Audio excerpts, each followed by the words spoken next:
The stream is not live.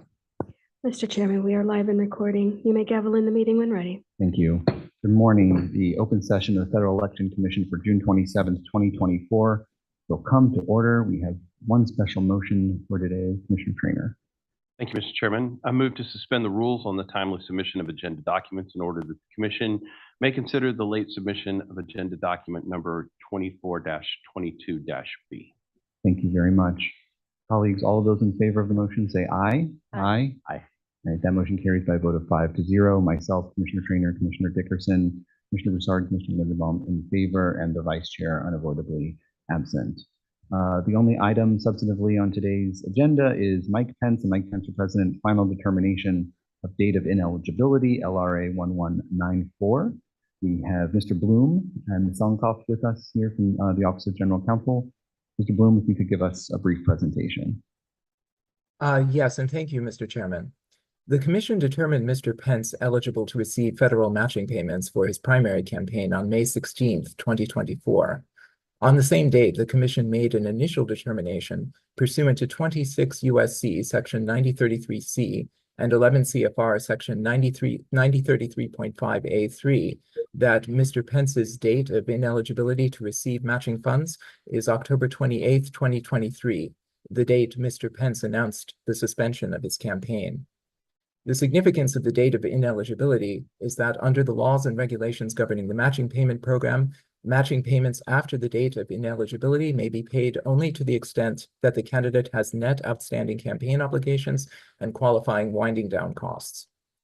Under 11 CFR Section 9033.6, Mr. Pence was given an opportunity to respond to the Commission's initial determination, and on June 10th, 2024, Mr. Pence responded, agreeing to stipulate that October 28th, 2023 is the date of ineligibility. In Agenda Document 24-22-A, OGC recommends that the Commission first, make a final determination that October 28th, 2023 is the date of ineligibility. Second, approve the Office of General Counsel's draft notice of final determination that analyzes factors in 11 CFR Section 9033.6 for determination of an inactive candidacy under Section 9033.5C3. And third, approve the appropriate letter. I would be happy to answer any questions. Thank you very much. Mr. Bloom, colleagues, are there any questions for OGC or points of discussion? Seeing none, maybe an appropriate motion. Mr. Chairman. Commissioner Trainer. Thank you, Mr. Chairman. In Mike Pence and Mike Pence for President, the final determination of date of ineligibility, LRA 1194, I move approval of my recommendation as set forth in draft B. Thank you very much, Commissioner Trainer. Colleagues, are there any debate on that motion? Okay, seeing none, I'll call the question. All those in favor say aye. Aye. Right, that motion carries by a vote of 5-0, with myself, Commissioner Broussard, Commissioner Lindenbaum, Commissioner Trainer, Commissioner Dickerson in favor, and the Vice Chair unavoidably absent and entitled to submit a vote by 11:59 p.m. pursuant to Directive 10. Thank you very much to OGC. Thank you, Mr. Bloom. Before we wrap up, since that was our only substantive item on the agenda, I want to remark on two quick things. The first one, although the public announcement was made last week, I want to acknowledge in the open meeting the outstanding news that this agency has been awarded $8.8 million from the federal government's Technology Modernization Fund to complete a long overdue project at the Commission, which is to update our free reporting filing software known as FECFile.